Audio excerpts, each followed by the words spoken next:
last time, Nanakusa and Yamori came to Tokyo to learn how couples interact, and their relationship steadily grew stronger. One day, Yamori's friend Mahiro, still upset over their earlier argument, went to a bar to seek advice from a woman named Hoshimi.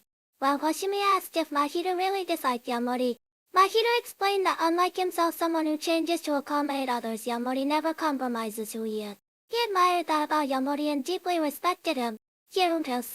Hoshimi said there was no problem and told them to go reconcile.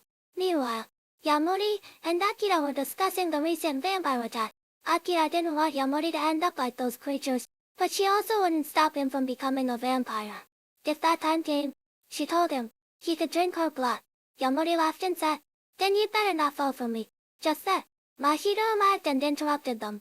He asked Yamori, "No matter what happens, we'll always be friends, right?" After getting a firm yes, Mahiro added that while he didn't agree with Yamori becoming a vampire, if it came down to it, Yamori could drink his blood too. Hearing Mahiro say the same thing as Akira, both Yamori and Shikari burst out laughing. As the two made up, Hoshimi stepped out from behind Mahiro and greeted Yamori and Akira. With just a brief encounter, Yamori realized this beautiful woman was also a vampire. He tried to run and steal, but Hoshimi stopped him.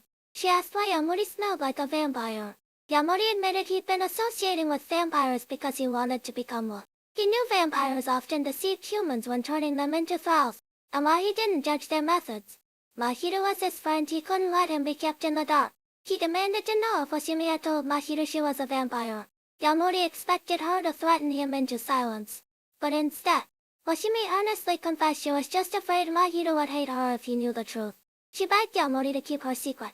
Her sincerity made Yamori mistake her for a good person, and he insisted she come clean to Mahiro. But in an instant, Hoshimi's expression darkened. "I'll do things at my own pace," she hissed. "Stay out of it." Just then, Mahiro reappeared, asking what they were talking about. With no other choice, Hoshimi confessed, "I'm a vampire, just like the monster that attacked you."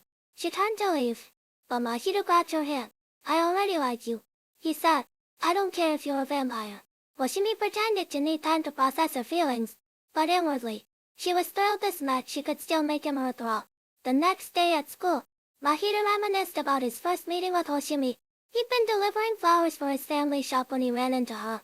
Seeing how much he loved them, he gave her a single bloom. She asked what it symbolized, and when Mahiro admitted he didn't know, she smiled and said, "Tell me next time we meet." Sakura suddenly interrupted his thoughts. Mahiro asked her why Yamori could so easily choose to become a vampire while he feared the unknown.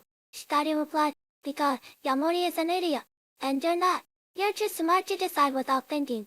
But in truth, Mahiro was only pretending to agonize. He already knew his answer. That night, Mahiro found Yamori and asked, "How do I get a vampire to bite me?" Since this was a vampire matter, Yamori brought in Ikiyama and Hakka for advice.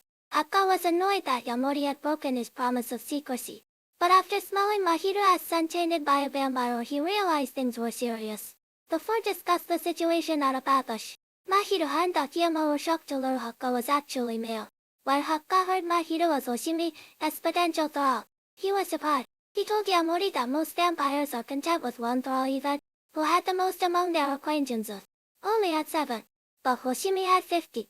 Hakka advised keeping this from Mahiro, though he added that since Hoshimi had willingly revealed her nature, she might genuinely be considering the future with him.